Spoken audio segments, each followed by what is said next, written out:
আজ আমি আমার জীবনের সর্বশ্রেষ্ঠ মুভির গল্পটি এক্সপ্লেন করতে চলেছি। মুভির নাম heaven is beneath mother's feet, অর্থাৎ মায়ের পায়ের নিচে সন্তানের বেহেশত। এই কয়েকটি সেকেন্ড যারা দেখলেন, বিশেষ করে মুসলিম ভাই বোনেরা, আমি আপনাদের কাছে অনুরোধ করছি, যারা এই গল্পটি শোনেননি বা মুভিটি দেখেননি, দয়া করে আপনার সামনের কয়েকটি মিনিট আমাকে ভিক্ষা দিন। বিশ্বাস করুন, এটা জীবন বদলে দেওয়া এক গল্প। আর যদি গল্পের শেষে আপনাদের মনে হয় আপনাদের সময় নষ্ট করেছি, কমেন্ট বক্স খোলা থাকলো আপনাদের জন্য, যা ইচ্ছা বলে যেতে পারেন। আর এভাবে আমি কখনোই কোনো মুভির ইন্ট্রো দেইনি, কারণ মুভিটি আমাকে অনেক কাঁদিয়েছে, অনেক বেশি কাঁদিয়েছে। আর হয়তো মুসলিম হিসেবে আপনিও কাঁদবেন। তো কথা না বাড়িয়ে চলুন মুভির মূল গল্পে যাওয়া যাক। পাহাড়ে ঘেরা সুন্দর একটি দেশ কিরগিস্তান। বাইরে ফজরের আজান হচ্ছিল। গ্রামের শিশুটা তখন ঘুমাচ্ছিল। চারদিকে পাখির কলরব, ইমাম সাহেবের সুমধুর আজানের ধ্বনি পৌঁছে যাচ্ছে গ্রামের প্রত্যেকটি কণায়। একজন বৃদ্ধ মহিলা নামাজ আদায় করছিল। নামাজ শেষে সে দোয়া করছে, হে মহান আল্লাহ, আপনার দরবারে লাখো কোটি শুকরিয়া। আপনার কাছে শুধু একটাই ফরিয়াদ, আমার মৃত্যুর পর আমার ছেলেটাকে যেন কষ্ট পেতে না হয়, আমিন। আর এরপরেই মুভির নাম লেখা ওঠে, heaven is beneath mother's feet, অর্থাৎ মায়ের পায়ের নিচে সন্তানের বেহেশত। এই বৃদ্ধ মহিলাকে আমরা দাদি বলবো। তিনি এই মুভির অন্যতম প্রধান চরিত্র। দাদি উঠেই সকালে নাস্তা তৈরিতে ব্যস্ত। সে তার ছেলেকে ডাক দেয়, বলে, আদিল ওঠো। ভোরে ওঠা মানুষদের আল্লাহ সাহায্য করেন। এরপর দাদি আসেন তার ছেলের কাছে। তারপর সে তার ছেলের মাথায় হাত বুলিয়ে দিতে দিতে বলেন, তুই কত লাকি, আল্লাহ তোকে কত ভালোবাসে, তুই সরাসরি জান্নাতে যাবি। আদিল বলে, মা আমি সত্যি জান্নাতে যাব? আদিলের মা বলে, হ্যাঁ। আদিল তখন বলে, মা তুমি জান্নাতে যাবে না? আদিলের মায়ের মুখটা চুপসে যায়। তিনি ধীর গলায় বলেন, আল্লাহ ভালো জানেন। আদিল তখন অভিমান করে বলে, মা আমি তোমাকে ছাড়া জান্নাতে যেয়ে কি করব? তুমি জান্নাতে না গেলে আমিও যাব না। আদিলের মা বলে, বোকা ছেলে, চল তোর জন্য রুটি বানিয়েছি। আদিল খুশি মনে যেয়ে নাস্তা করতে বসে। তখন বাইরে থেকে একটি ছেলে আদিলকে খেলার জন্য ডাক দেয়। এই ছেলেটির নাম সামির, সে আদিলের বেস্ট ফ্রেন্ড। সামিরের মন খারাপ। দাদি জিজ্ঞেস করে, তুমি সকালে নাস্তা করেছো? সামির প্রথমে বলে, হ্যাঁ। দাদি বলে, মিথ্যে বলো না, আসো আদিলের সাথে নাস্তা করতে বসো। সামির তখন খুশি মনে যে নাস্তা করতে বসে, কারণ সে সকাল থেকে আসলে কিছুই খায়নি। আদিল আর সামির একটি গাছের নিচে শুয়ে শুয়ে গল্প করছিল। আপনারা নিশ্চয়ই এতক্ষণে বুঝে গিয়েছেন, আদিল কোনো স্বাভাবিক মানুষ না, সে বোকাশোকা একজন মানুষ। জন্মগতভাবে তার আর 5টা মানুষের মতো বোধ শক্তি নেই। তাই তো দাদি ভোরবেলা আদিলকে বলছিল, তুই সরাসরি জান্নাতে যাবি, কারণ মহান আল্লাহ এসব মানুষের কোনো হিসেব নিবেন না। এদিকে সামিরের মা মক্কায় থাকে, সেখানেই কাজ করে, আর সামির এখানে তার ফুফুর সাথে থাকে। দুজনে শুয়ে শুয়ে তাদের মায়ের প্রশংসা করছিল। এরপর গ্রামের সকল বাচ্চারা মিলে একসাথে লুকোচুরি খেলে।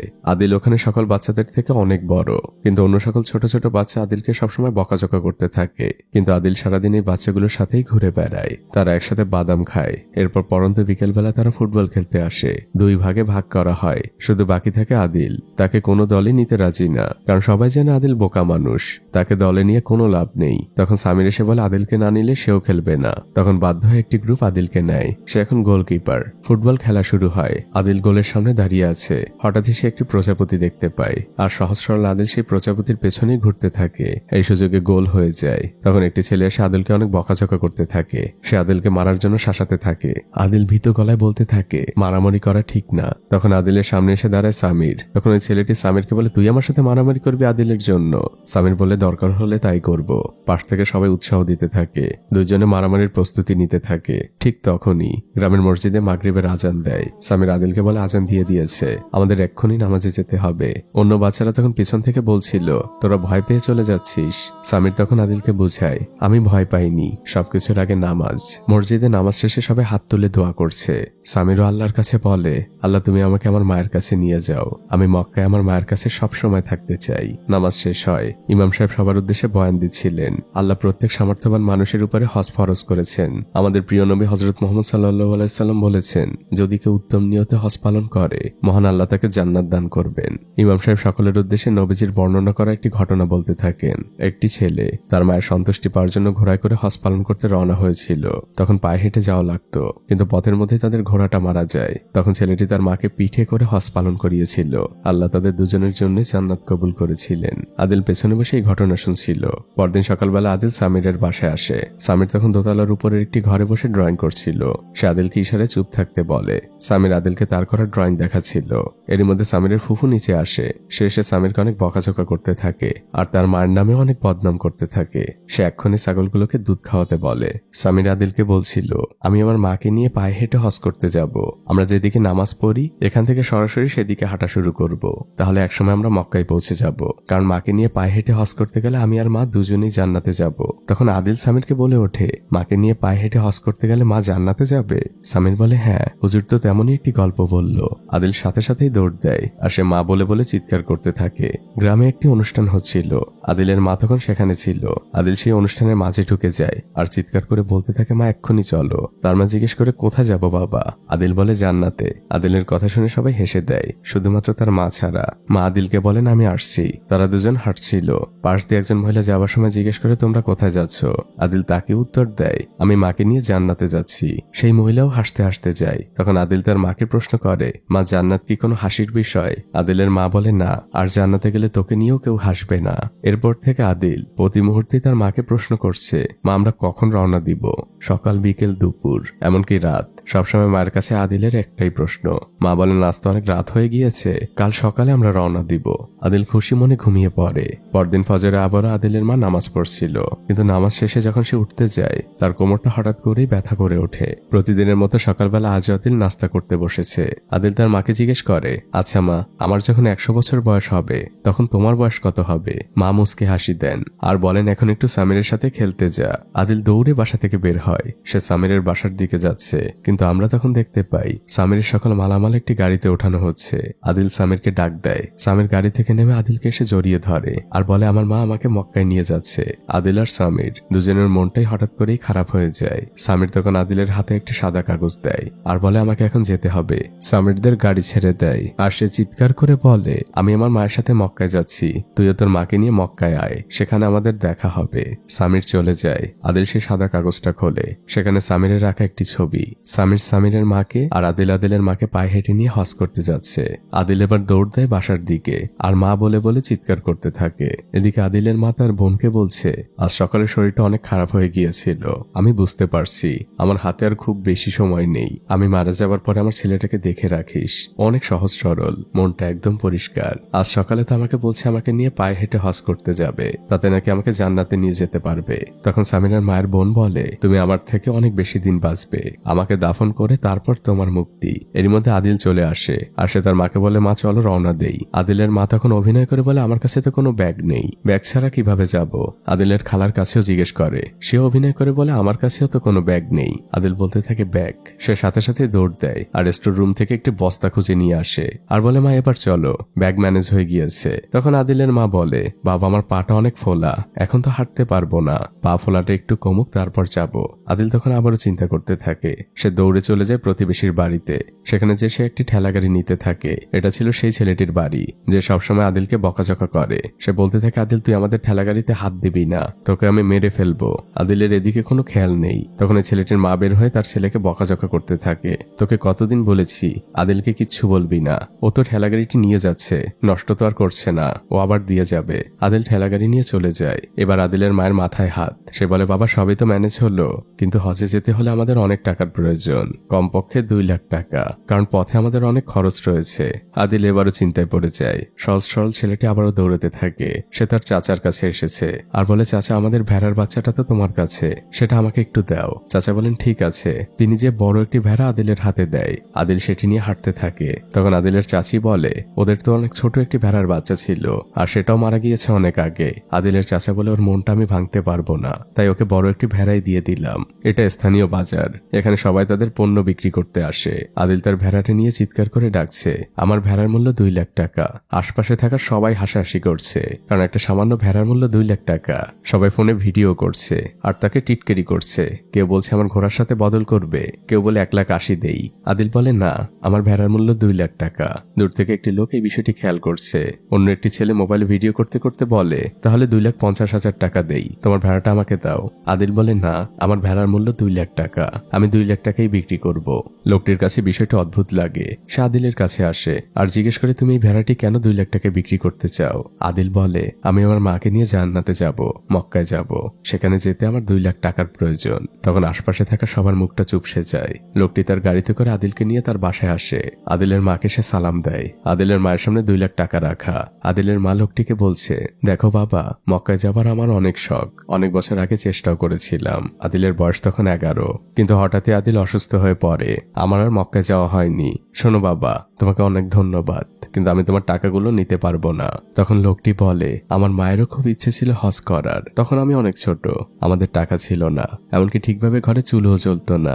দেখুন এখন আমাদের অনেক টাকা, আমার টাকার কোনো অভাব নেই, কিন্তু এখন আমার মা নেই। আপনার ছেলে আদিল অনেক ভালো একজন মানুষ, আপনি ওর মন ভাঙবেন না, টাকাটা আপনি রাখুন আর আমার জন্য দোয়া করবেন। দাদি তেমন কিছুই বলে না, তিনি হাত উঁচু করে বলেন, আল্লাহ তোমার মনের সকল আশা পূরণ করুক। আদিল লোকটির গাড়িতে বসেছিল, তখন লোকটি আদিলের কাছে আসে আর বলে, তোমাদের সাথে আমাকে হজে নিবে? আদিল বলে, না, আমি শুধু আমার মাকে নিয়েই যাব।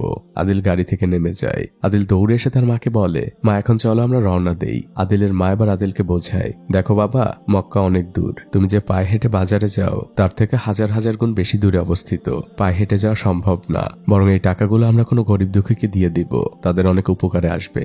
আদিলের মা রাগ করে সেখান থেকে চলে যান, কিন্তু আদিলের মন মানছেই না। গভীর রাতে সে বাইরে চুপচাপ বসে আছে। তখন মা তার পাশে আসে আর বলে, তুমি কি তাহাজ্জুদের জন্য উঠেছো? আদিল আকাশের দিকে তাকিয়ে আছে আর সে তার মাকে বলে, মা আমি তোমাকে ছাড়া জান্নাতে যেয়ে কি করব? তোমাকে ছাড়া আমি জান্নাতে যেতে চাই না। আদিলের মা বলে, আমার আর চিন্তা বাড়াস না, চল এখন ঘুমোতে চল। পরদিন সকাল হয়। আদিলের মা বাজারে যাচ্ছিল, তখন এলাকার কিছু লোক আদিলের মাকে টিটকিরি করে বলে, এই যে হাজী সাহেবের মা, ভালোই তো ব্যবসা শুরু করেছেন। আদিলের মা তখন রেগে যায়, এভাবে কেন কথা বলছো? তখন লোকটি বলে, হজে যাওয়ার কথা বলে 10,000 টাকার ভেড়া 2 লাখ টাকায় বিক্রি করছেন, ব্যবসা তো ভালোই। আদিলের মা তখন বলে, আমরা কোনো ব্যবসা করছি না, আমরা হজেই যাব, এবং সেটা তোমাদের সবার চোখের সামনে দিয়ে। পরের দৃশ্যে আমরা দেখতে পাই আদিলের মা তাদের ঘরে তালা মারছেন। তিনি সত্যি সত্যি হজের উদ্দেশ্যে রওনা হয়েছেন। তিনি তার বোনকে বলে, আমি আদিলের মন ভাঙতে দিব না, গ্রামের মানুষ ওকে নিয়ে হাসি ঠাট্টা করুক তা আমি চাই না, যতদূর যেতে পারি যাব, তারপর যেখানে বাধা আসবে সেখান থেকে ফিরে আসব। আদিলের খালা দোয়ার জন্য হাত তোলেন। আদিলও সাথে সাথে এসে মোনাজাত ধরে আর এরপর শুরু হয় তাদের যাত্রা।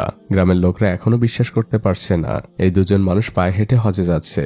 সবাই অবাক চোখে তাকিয়ে আছে। আদিলের এক বন্ধু এসে আদিলকে একটি ম্যাপ দেয় আর বলে, এটা তোর কাজে লাগতে পারে। আদিলের মা নিজের কাছে ম্যাপটি রেখে দেয়। লোকজন অবাক হয়ে তাদের দিকে তাকিয়ে আছে। কিছু লোক এসে টাকা দিচ্ছে আর বলছে আমার জন্য দোয়া করবেন। তারা এখনো গ্রাম থেকে বের হয়নি। আর এরপর শুরু হয় সেই ফাইনাল যাত্রা মক্কার উদ্দেশ্যে। তারা গ্রাম থেকে বের হয়ে হাইওয়ে ধরে হাঁটছে। দিনরাত সমানেই আদিল হেঁটে চলেছে, পাহাড় জঙ্গল সবকিছু ভেদ করে। এখনো তারা কিরগিজস্তানেই। এভাবে রাত নেমে আসে আর সকাল হয়। দুদিন পরে তারা উজবেকিস্তানের বর্ডারে পৌঁছায়। বর্ডারে তখন অনেক ভিড়। আদিলের মা ভাবে হয়তো এখান থেকেই তাদের ফিরে যেতে হবে, কিন্তু আমরা দেখতে পাই তারা খুব সহজেই ইমিগ্রেশন পার হয়ে গিয়েছে, তাদের কেউ বাধা দেয়নি। আদিলের অনেক ক্ষুধা লেগেছে আর এটা তাদের জন্য নতুন দেশ উজবেকিস্তান। আদিল আর তার মা একটি রেস্তোরাঁয় খেতে বসেছে। আদিলের মা আদিলের জন্য উজবেক পোলাও অর্ডার করে আর নিজের জন্য শুধুমাত্র 1 কাপ চা। তিনি টাকা বাঁচিয়ে চলতে চাচ্ছেন। আদিল খুব তৃপ্তি নিয়ে পোলাওগুলো খায়। তারপর তারা আবারও পথ চলতে শুরু করে। উজবেকিস্তানের সুন্দর সুন্দর মসজিদের সামনে দিয়ে চলছে তারা। সুন্দর সাজানো গোছানো একটি শহর। পথের মধ্যেই তারা মাঝে মাঝে রুটি কিনে খাচ্ছে। তখন এক রুটির দোকানদার বলে, আপনাদের কাছে তো কিরগিজস্তানের টাকা, কিন্তু এখানে তো উজবেকিস্তানের টাকা চলে, আপনি ব্যাংক থেকেই টাকাগুলো পরিবর্তন করে নিন। আদিলের মা আদিলকে একটি রাস্তার পাশে থামায় আর বলে, আমি কিছু টাকা ভাঙিয়ে নিয়ে আসি, তুমি এখানেই আমার জন্য অপেক্ষা করো। আদিলের মায়ের টাকার বান্ডিলটা পাশে দাঁড়িয়ে থাকা একজন লোক দেখে ফেলে। আদিলের মা সেখান থেকে চলে গেলে লোকটা আদিলের কাছে আসে আর সে আদিলকে বলতে থাকে, আমার মেয়ে অনেক অসুস্থ, আপনি দয়া করে আমাকে সাহায্য করুন। আদিল বলে, আপনার সাহায্য লাগবে? কেমন সাহায্য? লোকটি বলে, টাকা পয়সা লাগবে, তার চিকিৎসার জন্য অনেক টাকা লাগবে। আদিল বলে, টাকা আছে তো? টাকা আছে। আদিল টাকার বান্ডিলটি বের করে আর লোকটির হাতে দিয়ে বলে, এখানে টাকা আছে। লোকটি আদিলকে ধন্যবাদ বলে। আমরা বুঝতে পারি লোকটি তো প্রতারক। সে আদিলকে বলে, আপনি এখানে অপেক্ষা করুন, আমি ফিরে আসবো। এটা বলে লোকটি সেখান থেকে চলে যায়। কিছুক্ষণের মধ্যে আদিলের মা একটি রুটি নিয়ে ফিরে আসে। আদিল রুটিটি খাচ্ছিল আর তার মা ঠেলাগাড়িতে টাকাগুলো খুঁজছিলেন। তিনি আদিলকে জিজ্ঞেস করেন, টাকাগুলো কোথায়? আদিল বলে, টাকাগুলো তো আমি চাচাকে দিয়ে দিয়েছি, তার মেয়ে অসুস্থ, তার টাকাগুলো লাগবে। আদিলের মা বলে, এটা তুই কি করেছিস? কোন চাচা? নিশ্চয়ই প্রতারকের হাতে পড়েছিস। আদিল বলে, চাচা বলেছে ফিরে আসবে। আদিলের মা বলে, মিথ্যে বলেছে, কেউ ফিরে আসবে না। আদিল বলে, মা মিথ্যে বলা তো মহাপাপ, চাচা মিথ্যে কেন বলবে? আদিলের মা তখন আক্ষেপ নিয়ে বলে, আমি মারা যাওয়ার পরে তুই যে কি করবি? মানুষ তো তোকে শুধু ঠকাবে। আদিল বলে, মা ঠকানো কি জিনিস? আদিল বলে, মা দেখো চাচা আসবে। দুপুর গড়িয়ে সন্ধে হয়ে গিয়েছে। আদিল এখনো সেই লোকটির জন্য অপেক্ষা করছে। তার মা একসময় বলে, দেখ কেউ আসবে না, আমাদের ফিরে যেতে হবে, টাকা ছাড়া বর্তমান দুনিয়ায় কিছুই চলে না। তখনই মাগরিবের আজান দেয়। আদিলের মা নামাজ পড়ছিলেন, তার পাশে অন্য একজন মহিলা কাঁদছিল আর আল্লাহর কাছে দোয়া করছিল আর আল্লাহকে বারবার শুকরিয়া জানাচ্ছিল। নামাজ শেষে আদিলের মা মেয়েটিকে জিজ্ঞেস করে, কি হয়েছে মা? মেয়েটি বলে, আল্লাহ আমার অনেক বড় একটি সমস্যার সমাধান করে দিয়েছেন, তাই তার কাছে শুকরিয়া জানাচ্ছি। এরপর তারা দুজন কথা বলতে থাকে। আদিলের মা জানায় তারা হজ করতে যাচ্ছে, তাও আবার পায়ে হেঁটে। দৃশ্য পরিবর্তন হয়। আমরা একটি অসুস্থ বাচ্চাকে দেখি, যার দাদি বলছে, আমরা তোমাকে কালই উন্নত চিকিৎসার জন্য নিয়ে যাব, দেখো তুমি ঠিক হয়ে যাবে। এরই মধ্যে সেই লোকটি ঘরে প্রবেশ করে, যে লোকটি আদিলের কাছ থেকে টাকা নিয়েছিল। শেষে তার বাবাকে বলে, আমি ওই লোকটিকে খুঁজে পাইনি। তার হাতে একটি খাবারের থলে। তখন ওই লোকটির বাবা বলে, আমরা ওই ভালো মানুষটির কোনো প্রতিদান দিতে পারলাম না। এরই মধ্যে সেই মেয়েটি ঢোকে। শেষে বলে, আমার একজনের সাথে কথা হলো, তারা পায়ে হেঁটে হজে যাচ্ছে। যদি আমরা ওই লোকটিকে না পাই, আমরা এই খাবারগুলো এদেরকে দিতে পারি। বিষয়টি আপনারা নিশ্চয়ই বুঝতে পেরেছেন। ওই লোকটির মেয়ে আসলে অসুস্থ ছিল, টাকাগুলো তার ভীষণ প্রয়োজন ছিল। সেই টাকাগুলো আদিল দিয়েছিল। আর এই লোকটি সত্যি সত্যি খাবার নিয়ে আদিলের কাছে গিয়েছিল, কিন্তু সে আদিলকে পায়নি। তখন ওই লোকটির বাবা বলে, খাবারগুলো আমি নিজ হাতে ওনাদেরকে দিব। তিনি খাবার নিয়ে বের হন। আসলে রিজিক এমনই, যার জন্য যেটা বরাদ্দ সেটা যেভাবেই হোক না কেন তার কাছেই যাবে। উজবেক পোলাও খেয়ে দাদি অনেক ধন্যবাদ জানান, খাবারটা খুবই সুস্বাদু ছিল। লোকটি বলে, আপনারা তো পায়ে হেঁটে হজে যাচ্ছেন, তা কোন পথ দিয়ে যাচ্ছেন? আদিলের মা বলে, আমরা তুর্কিমেনিস্তানের বর্ডার হয়ে যাব। লোকটি বলে, আমিও সাইকেল চালিয়ে হজ করেছি, কিন্তু এভাবে গেলে পথ কম হতে পারে, কিন্তু তুর্কিমেনিস্তানের জন্য আলাদা ভিসার প্রয়োজন আর অনেক টাকারও, আর সেই সাথে অনেক সময়।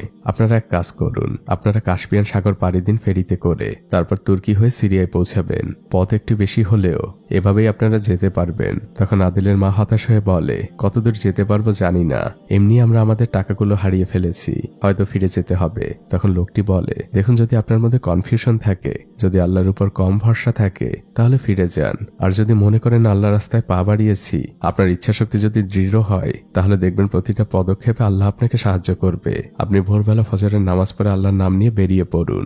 দৃশ্য পরিবর্তন হয়।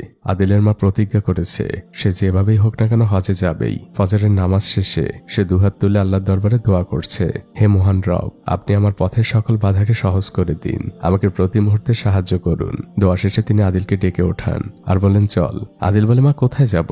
মা বলেন, হজ করতে। তারা দুজন আবারও আল্লাহর নাম নিয়ে বেরিয়ে পড়ে। তারা পায়ে হেঁটে হজে যাচ্ছে। এটা যারাই জানতে পারছিল, পথের মধ্যে সবাই তাদের সাহায্য করছিল, কেউ খাবার দিয়ে, কেউ থাকার জায়গা দিয়ে, যে যেভাবে পারছিল তাদেরকে সাহায্য করছিল। কেউ খাওয়াচ্ছিল তাদের গাছের আঙুর। প্রত্যেকটা মানুষ তাদের এই হজ যাত্রায় সামিল হচ্ছিল। এমন করতে করতে তারা পৌঁছে যায় আরো একটি বর্ডারে। এখানে আমরা গাড়ির মধ্যে দুজন লোককে দেখতে পাই। তাদের মতিগতি কোনোভাবেই ভালো মনে হচ্ছিল না। পাশে একজন লোক তরমুজ বিক্রি করছিল। আদিলরা সেই দোকানের সামনে দিয়ে যাচ্ছিল। দাদি কিছুটা সামনে ছিল। তখন দোকানদার আদিলকে জিজ্ঞেস করে, এখানে অনেক মিষ্টি তরমুজ পাওয়া যায়, তুমি কি তরমুজ নিবে? আদিল মাথা নেড়ে উত্তর দেয়, হ্যাঁ নিব।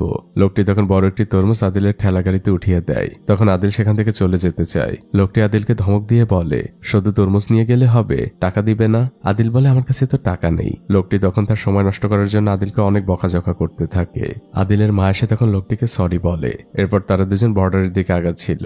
তখন গাড়ির মধ্যে থাকা সেই দুজন লোক আসে আর টেপ দিয়ে মোড়ানো দুটো তরমুজ দিয়ে বলে, আমার শাশুড়ি বর্ডারের ওপারেই থাকে, সে অনেক অসুস্থ, তরমুজ খেতে চেয়েছে, আপনারা কি দয়া করে এই দুটো তরমুজ আপনাদের সাথে করে নিয়ে যাবেন? লোকটি তার সহকারীকে দিয়ে সেই দোকান থেকে আরো বড় একটি তরমুজও নিয়ে আসে। এটা আদিলের জন্য উপহার স্বরূপ। কিন্তু সেই তরমুজের দোকানদার বুঝতে পারে বিষয়টি কি। সে সাথে সাথে সেখানে আসে আর আদিলের মাকে ডাকতে থাকে। সেই লোকটি তখন তরমুজের দোকানদারকে বলে, কাজটা ভালো হচ্ছে না। তখন সেই দোকানদার এই লোকটিকে বলে, আমি আমার চোখের সামনে কাউকে বিপদে পড়তে দেখতে পারি না। লোকটি আদিল আর তার মাকে তার দোকানের সামনে নিয়ে আসে আর সে তাদের কাছ থেকে সবকিছু শোনে। লোকটি খুবই লজ্জিত। সে বলতে থাকে, আমি বুঝতে পারিনি যে আপনারা হজে যাচ্ছেন, আমি আদিলের সাথে খারাপ ব্যবহার করেছি, আসলে বুঝতেই পারছেন এগুলো বিক্রি করে আমার সংসার চলে। আদিলের মা বলে, কোনো ব্যাপার না, তোমার তরমুজ অনেক মিষ্টি, আর তাছাড়া মহানবী বলেছেন তরমুজ তো জান্নাতি ফল। লোকটি বলে, তো আপনি খুব ভালো একটি কথা বলেছেন, এটা তো আমি এখন সবাইকে বলতেও পারবো। খাওয়া শেষে আদিলের মা হাত তুলে দোয়া করতে থাকেন। আদিলের সাথে সাথে হাত তোলে। এরপরে তারা একদম বর্ডারের কাছে চলে আসে। তখন একজন লোক হাতে একটি আগুন নির্বাপক নিয়ে সেখানে আসে আর সে আদিলদের অনুরোধ করতে থাকে এটি বর্ডারের ওপাশে নিয়ে যাওয়ার জন্য, কারণ এটি তার লাগবে না, ওপাশের একজন তাকে এটি দিয়ে উপকার করেছে। আদিলের মা নিতে রাজি হয় না, কারণ সে তরমুজ বিক্রেতা তাকে বলেছিল এভাবে মাদক পাচার হয়। আদিলের মা ইমিগ্রেশনে যান আর তিনি ইমিগ্রেশন কমপ্লিট করেন, কিন্তু যখনই তিনি ঠেলাগাড়ির দিকে তাকান দেখা যায় আদিল সেই অগ্নি নির্বাপকটি তার সাথে করে নিয়েছে। আদিলের মা আদিলকে অনেক বকাঝকা করতে থাকেন, কিন্তু সামনেই গার্ড ছিল তাই তিনি জোরেও তেমন কিছু বলতে পারছেন না। আদিলের মা ভয় পাচ্ছেন, গার্ড তাদের থামতে বলে। এরই মধ্যে দেখা যায় পাশে অন্য একজন স্মাগলারকে ধরা হয়েছে। তখন গার্ড সেদিকে দৌড় দেয় আর আদিলদের যেতে বলে। এ যাত্রায় আদিলরা বেঁচে যায়। আদিলের মা নিরাপদ স্থানে যে আদিলকে বলে এটা এখন ফেলে দে, এর মধ্যে মাদক থাকে। আদিল বলে না, লোকটি আমাকে দিয়েছে মা, আমাকে এটা ঠিকানায় পৌঁছে দিতে হবে। আর এভাবেই তারা পৌঁছে যায় নতুন একটি দেশ কাজাকিস্তানে। ইসলামিক ইতিহাসে ভরপুর একটি দেশ, চারদিকে সুন্দর সুন্দর স্থাপনা, চোখ জুড়িয়ে যাওয়ার মতো সুন্দর সুন্দর মসজিদ। আদিল তার মাকে নিয়ে সেই শহরের মধ্যে দিয়ে হাঁটছিল আর তারা শহরের বড় একটি 5 স্টার হোটেলে পৌঁছায়, কারণ ওই অগ্নি নির্বাপকের গায়ে এই ঠিকানায় লেখা ছিল। আদিল তো না ফেরত দিয়ে যাবে না। আদিলের মা হোটেলের মালিকের কাছেই ওটা বুঝিয়ে দিবেন, অন্য কারো হাতে দিবেন না। আদিল বাইরে অপেক্ষা করছিল, তাদের ঠেলা গাড়িটা ভিআইপি পার্কিং এ রাখা ছিল। তখন হোটেলের মালিক সেখানে আসে। তার সেক্রেটারি আদিলকে বকাঝকা করতে থাকে যে এখানে কেন তুমি তোমার ঠেলা রেখেছো, এটা পার্সোনাল পার্কিং এর জায়গা। এর মধ্যে আদিলের মা সেখানে চলে আসে। হোটেলের মালিকও গাড়ি থেকে নামে আর তার সেক্রেটারিকে থামতে বলে। আদিলের মা বলে আপনি হোটেলের মালিক, আপনার সাথে আমার কথা আছে, আপনার একটা জিনিস আমার কাছে রয়েছে। আদিলের মা দেখিয়ে দেয়। মালিক বুঝতে পারে এই মানুষগুলো অনেক সহজ সরল। তিনি আদিলের মায়ের কাছ থেকে পুরো বিষয়টি জানতে পারেন। আর পরবর্তী দৃশ্যে আমরা দেখতে পাই হোটেলের মালিক আদিল আর আদিলের মাকে বিশেষ আতিথেয়তায় পুরো হোটেল ঘুরিয়ে দেখাচ্ছেন। তার স্পিড বোটে করে ঘুরছিল। হোটেলের মালিক আদিলের মাকে জিজ্ঞেস করছেন ওর মাথায় হজের বিষয়টি কিভাবে আসলো। আদিলের মা তখন বলেন ইমানের শিক্ষা কখনো মানুষের কাছ থেকে আসে না, ইমান আল্লাহর পক্ষ থেকে আসে, এটা এমনি এমনিই হয়ে যায়। আর আমি ওকে ছোটবেলা থেকে হালাল খাবার খাইয়ে বড় করেছি। লোকটি তখন দীর্ঘশ্বাস ফেলে আর আনমনেই বলতে থাকে সারা জীবন টাকার পিছনে ছুটে বেরিয়েছি, এখন আমি 1000 কোটি টাকার মালিক, কিন্তু দিন শেষে আমি বড্ড একা। সারাদিন কষ্ট শেষে বাসায় যখন ঢুকি ছেলেমেয়েরা তাদের নিজেদের মতো করে ব্যস্ত আর আমার ওয়াইফ তার মতো করে ব্যস্ত, কোনো অভাব নেই। আমরা একসাথে সবাই মিলে লাস্ট কবে কথা বলেছি তাও জানি না। আর নামাজ হজ এ নিয়ে তাদের তেমন কোনো আগ্রহও নেই। আর দেখুন আপনি কত ভাগ্যবান, আপনার সন্তান আপনাকে হজ করানোর জন্য পায়ে হেঁটে নিয়ে যাচ্ছে। আদিলের মা তখন বলেন মানুষ এমনই, কেউ দুনিয়া বেছে নেয় আর কেউ আখেরাত, তবে তোমার জন্য আমার দোয়া থাকবে বাবা। তখন হোটেলের মালিক বলে আমি আপনাদের কিভাবে সাহায্য করতে পারি, আমি আপনাদের জন্য যে কোনো কিছু করতে রাজি। একটা রাত এখানে থেকে যান, পুরো শহর ঘুরে দেখাবো আপনাদের, সব থেকে দামি রুমে আপনাদের জন্য থাকার ব্যবস্থা করা হয়েছে। দাদি বলে কিছুর দরকার নেই বাবা, আমার ছেলে এই পরিবেশে বড় হয়নি, বরং আমরা রওনা দিলে আমাদের পথ কমবে। দৃশ্য পরিবর্তন হয়। মরুভূমির মাঝ দিয়ে আদিল তার মাকে নিয়ে রওনা হয়েছে। ছেলেটা ঘামে একদম ভিজে গিয়েছে, তারপরও সে এক মনেই হেঁটে চলেছে। দুজনেরই প্রচন্ড পানির পিপাসা লেগেছে, কিন্তু যেহেতু মরুভূমির মাঝের পথ, আশপাশে পানি খাওয়ার কোনো ব্যবস্থা নেই। হঠাৎই তারা দূরে একটি ছোট ঘর দেখতে পায়। তারা সাথে সাথে সেদিকে রওনা হয়, কিন্তু কাছে যেয়ে দেখা যায় সেখানে কোনো মানুষের চিহ্ন নেই। দুজনই প্রচন্ড ক্লান্ত। মার ছেলে একজন আরেকজনের কাঁধে ভর দিয়ে ঘুমিয়ে পড়ে। এভাবে কেটে যায় অনেকগুলো সময়। হঠাৎই আদিলের মা একটি ট্রাকের শব্দ শুনতে পায়। তাদের সামনের রাস্তায় একটি ট্রাক দাঁড়ানো। সে সাথে সাথে আদিলকে ডেকে ওঠায় আর বলে দৌড়ে যা আর তার কাছে যে সাহায্য চা। আদিল সাথে সাথে ঘুম থেকে উঠে দৌড় দেয়, কিন্তু আদিল পৌঁছানোর আগে ট্রাকটি সেখান থেকে চলে যায়। আদিল এসে রাস্তায় চিৎকার করে ডাকতে থাকে। তখন আমরা দূরে দেখতে পাই ট্রাকটি ব্রেক করেছে।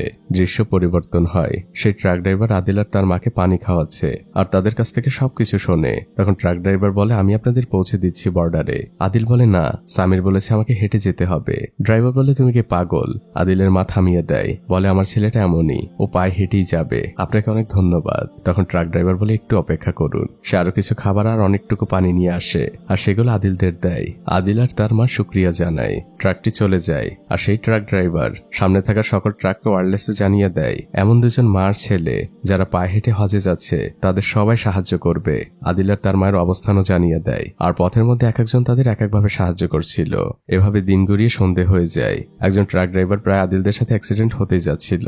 কোনো মতে সে ব্রেক করে। তারপর সে আদিলদের ঠেলাগাড়িতে নতুন একটি ইমার্জেন্সি বাতি লাগিয়ে দেয়। আদিল ড্রাইভার সেই বাতি জেলে চলতে থাকে।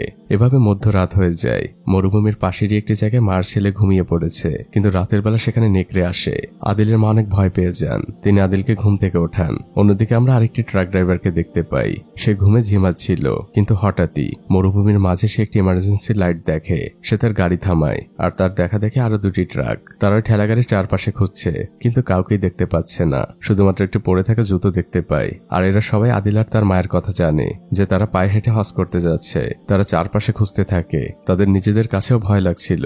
হঠাৎ একটি লোকের উপরে নেকড়ে আক্রমণ করে বসে, আর একদম শেষ মুহূর্তে সে অগ্নি নির্বাপক যন্ত্র দিয়ে আদিল আর তার মা নেকড়েটিকে সরিয়ে দেয়। সবাই ট্রাকের কাছে চলে আসে আর গল্প করতে থাকে। ওই ট্রাক ড্রাইভার তার ভাইকে কল দেয়, কারণ তার ভাইয়ের ট্রাকটি মক্কায় যাবে। সে তার ভাইকে বোঝাতে থাকে, তারপর সে সবার কাছে ফিরে আসে আর দাদিকে চায় না আপনাদের একটি ব্যবস্থা হয়ে গিয়েছে, আপনাদের আর কষ্ট করে যেতে হবে না, আমার ভাই আপনাদের ট্রাকে করেই কালকে মদিনায় নিয়ে যাবে। তখন আদিলের মা বলে, তোমাকে ধন্যবাদ বাবা, কিন্তু আমাকে নিয়ে পায়ে হেঁটেই যাবে, ও রাজি হবে না, তোমরা আমাদের জন্য অনেক কষ্ট করেছো।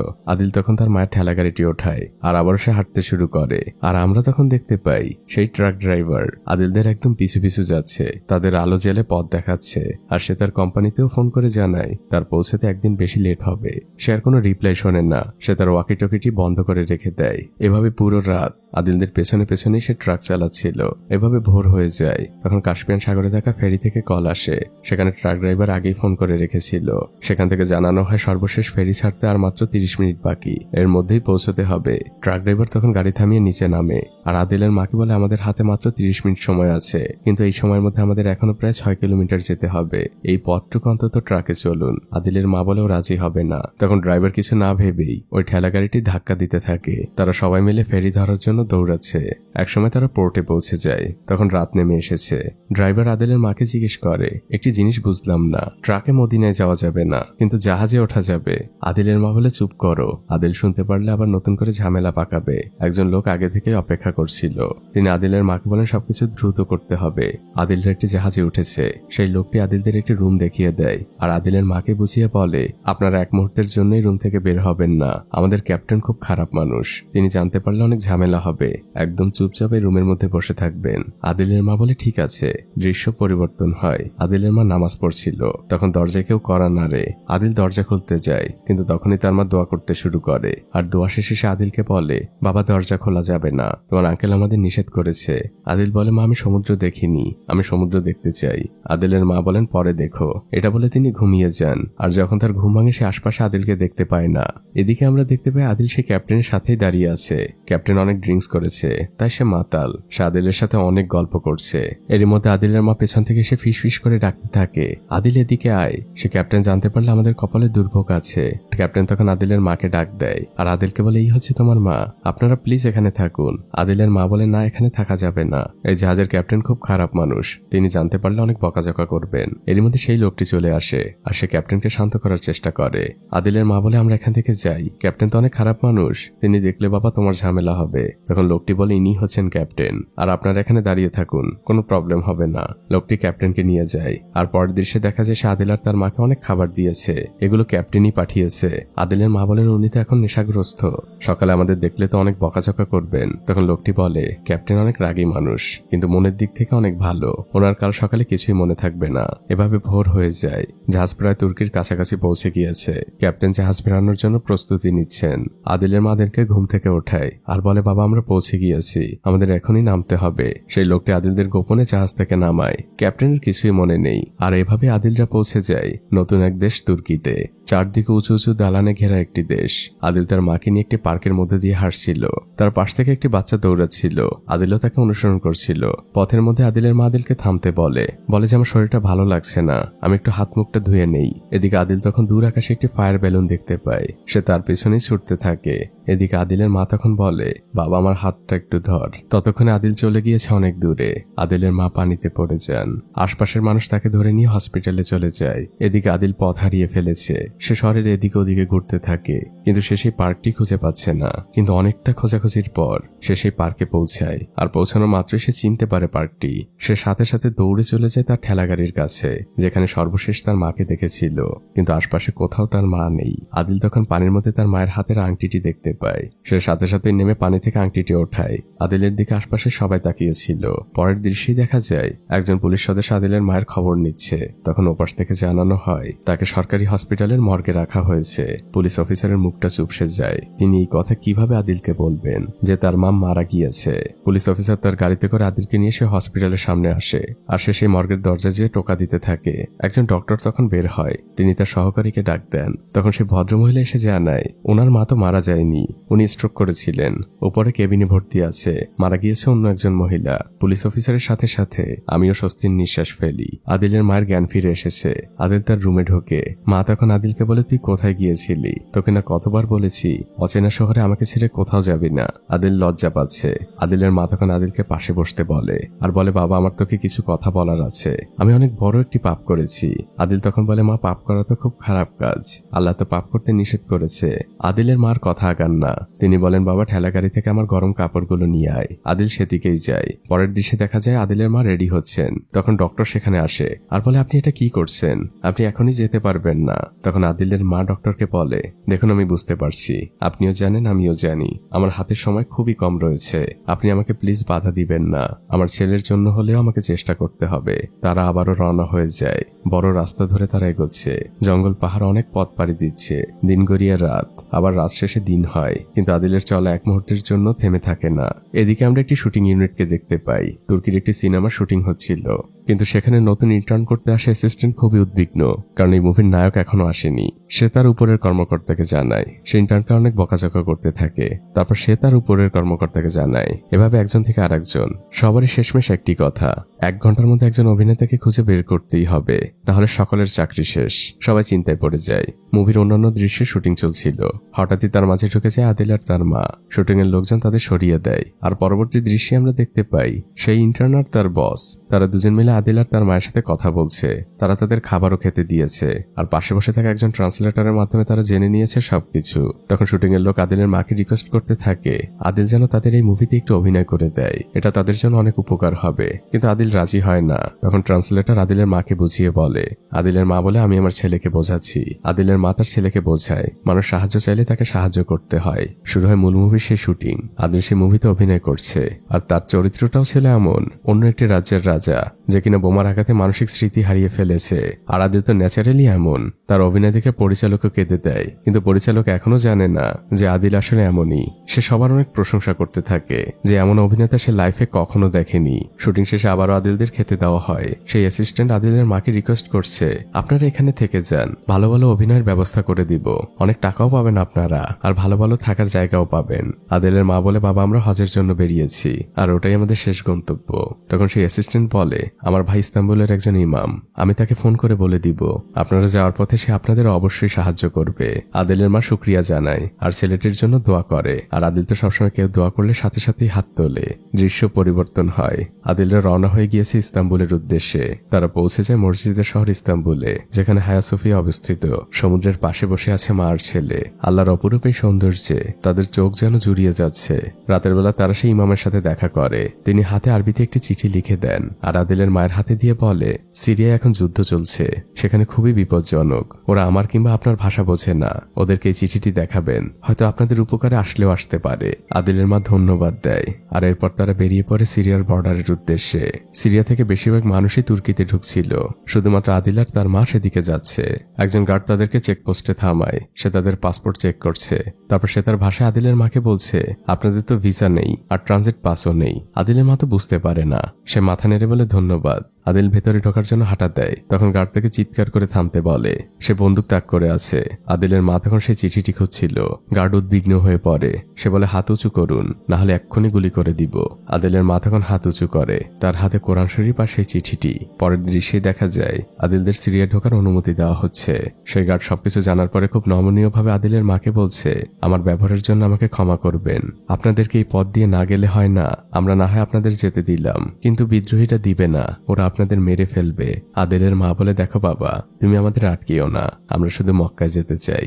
গার্ড তখন বলে, একটু দাঁড়ান। সে তার রেশনের রুটিটি আদিলদের সাথে দিয়ে দেয়। আদিলরা রওনা হয়ে যায় যুদ্ধ বিধ্বস্ত সিরিয়ার মধ্য দিয়ে। চারদিকে ধ্বংসস্তূপ, আর এদিকে ওদিকে গোলাবারুদের ফাঁকা খোসা পড়ে আছে।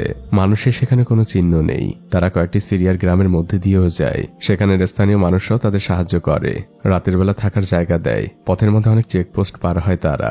সিরিয়ার সৈনিকরা তাদের সাথে ছবি তোলে আর বলে, আমাদের দেশটা এমন ছিল না, আপনারা মক্কায় যে আমাদের জন্য দোয়া করবেন। তারা স্মৃতি হিসেবে একটি ছবি আদিল আর তার মাকে দিয়ে দেয় আর দেখিয়ে দেয় এর পরের পথটা কিভাবে পাড়ি দিতে হবে। এভাবে তারা পথ চলতে থাকে। মরুভূমির মধ্যে দিয়ে যাচ্ছে তারা। বাইরে ঝড় উঠেছে। এরই মধ্যে ছোট একটি কুটির দেখতে পায়। সেখানে মিটমিট করে আলো জ্বলছে।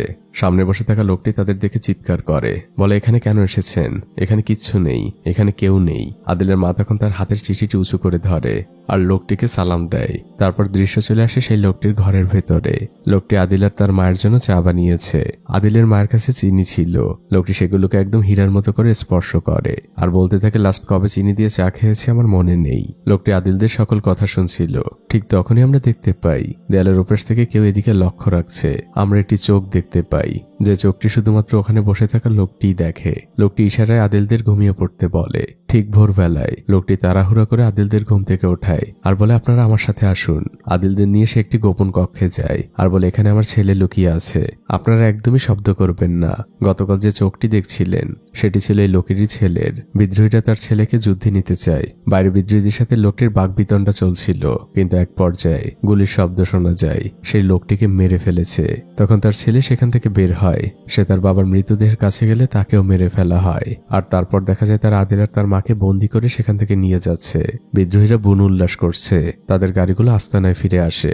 আদিলের মা বিদ্রোহী প্রধানকে বোঝানোর চেষ্টা করছে তারা মক্কায় হজ করতে যাচ্ছে। সেই চিঠিটিও দেখায়। তখন অন্য একজন সদস্য আদিলদের পাসপোর্টটি প্রধানের হাতে দেয় আর সেই পাসপোর্টের মধ্যে ছিল সরকারি বাহিনীর সাথে তোলা সেই স্মৃতিময় ছবি, যেটা দেখে বিদ্রোহীরা সন্দেহ করে নিশ্চয়ই এরা গুপ্তচর। আর এরপরে শুরু হয় এক অমানবিক নির্যাতন।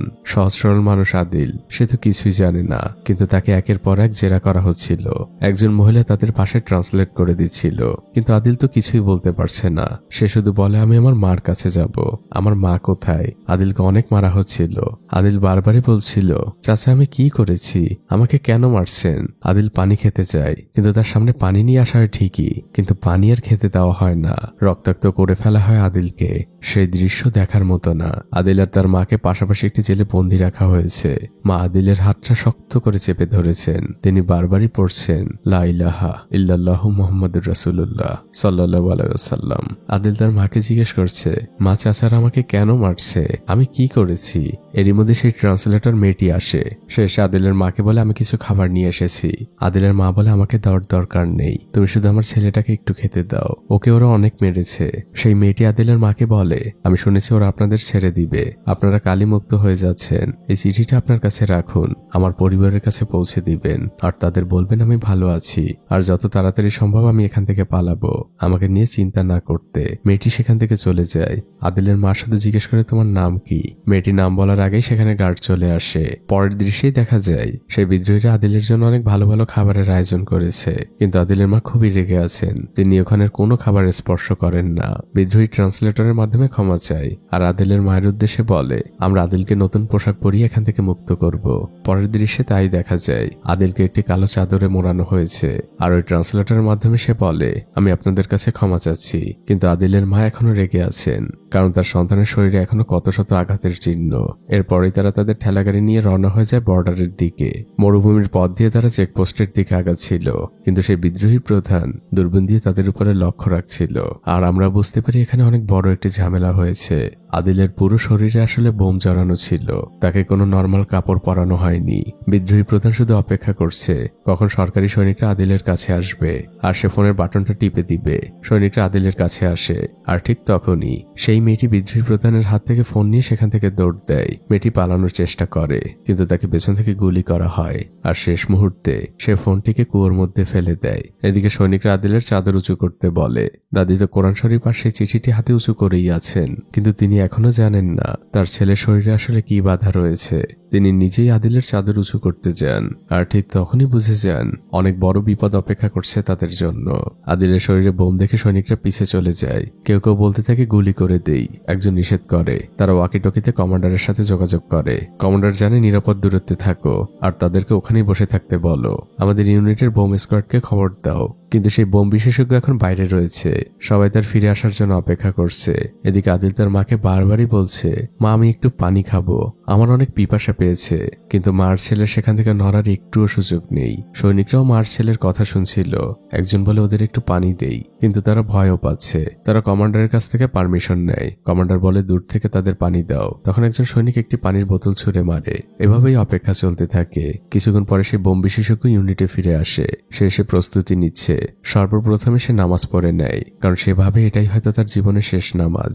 এভাবেই শুরু হয় প্রস্তুতি। ভারী ড্রেস পরে সে আর ধীরে ধীরে ধীরে আদিলদের কাছে যায়। প্রথমে সে আদিলের বোমাটা পর্যবেক্ষণ করে, তারপর সে আবার ফিরে আসে আর কমান্ডারকে জানায় এই বোমাটি নিষ্ক্রিয় করা সম্ভব না, এর একটাই উপায়, ওটাকে খুব সাবধানে শরীর থেকে খুলতে হবে, আর তাতে বিস্ফোরণের সম্ভাবনা 70 ভাগ। আমাদের হাতে সম্ভাবনা খুবই কম, শুধু একটাই আশা, আমরা আদিলের মাকে বলতে পারি, তিনি যদি আমাদের সাহায্য করেন। আদিলের মা তো এক কথায় রাজি। তাকে শিকল কাটার জন্য অনেকগুলো ব্লেড দেওয়া হয়েছে, তাদের সামনে একটি ওয়াকিটকি রাখা, সেখানে সেই অফিসার নির্দেশনা দিচ্ছেন আর আদিলের মা ধীরভাবে কেটেই চলেছেন।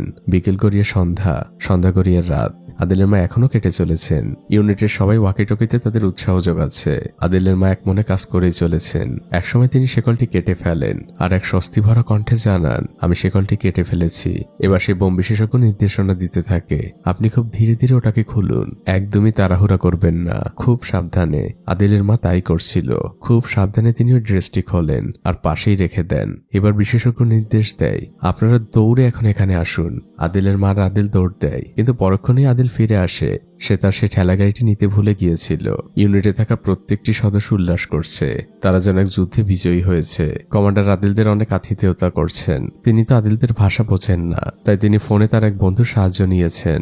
আদিলদের সাথে তিনি ওভাবেই কথা বলছেন। তিনি এতক্ষণে জানতে পেরেছেন আদিলরা মক্কায় যাচ্ছে হজ করতে, কিন্তু তিনি তার বন্ধুর মাধ্যমে জানায় এখান থেকে আর সামনে যাওয়া পসিবল না, তাদেরকে এখান থেকেই ফিরে যেতে হবে। আদিলের মা অনেক রিকোয়েস্ট করে, কিন্তু কমান্ডার জানায় সামনে মাইন বেছানো জমি, মৃত্যু অপেক্ষা করছে সবার জন্য, আমি পারমিশন দিব না, এটা আমার অর্ডার। মন খারাপ করে আদিল আর আদিলের মা ঘুমিয়ে পড়ে। কমান্ডারও ঘুমাচ্ছিলেন। হঠাৎই সৈনিকদের ডাকে কমান্ডারের ঘুম ভেঙে যায়। সবাই কাঁটাতারের কাছে এসেছে।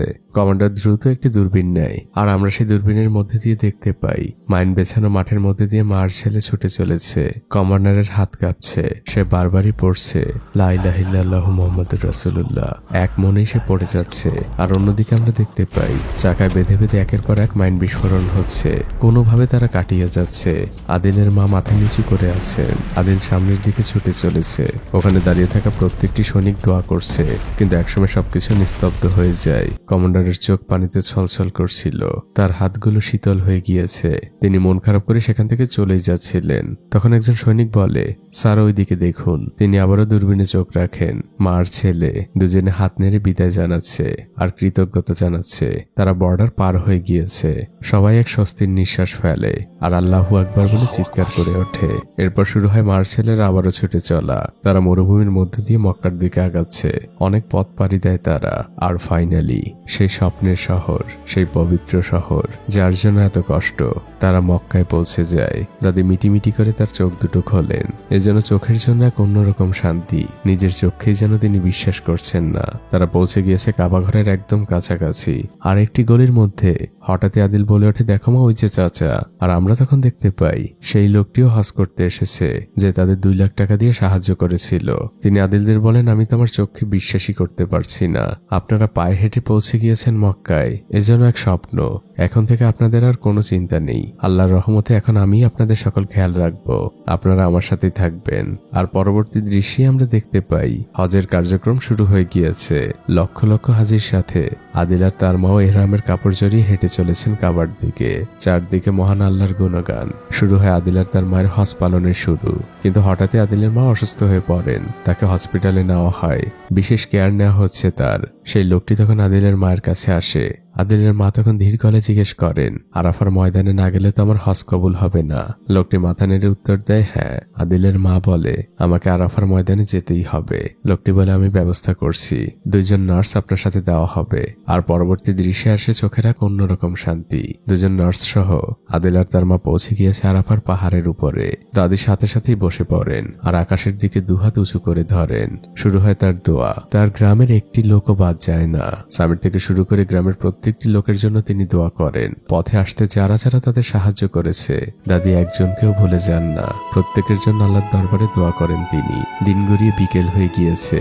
লক্ষ লক্ষ হাজি আরাফার ময়দানে সমবেত হয়েছেন। চারদিকে এক শান্তির সুঘ্রাণ। রাত নেমে এসেছে। সবাই যে যার মতো করে কোরআন তেলাওয়াত করছে। দাদিও সেখানে বসে আছেন। আদিল তার মায়ের পা স্পর্শ করে নিচেই বসে আছে।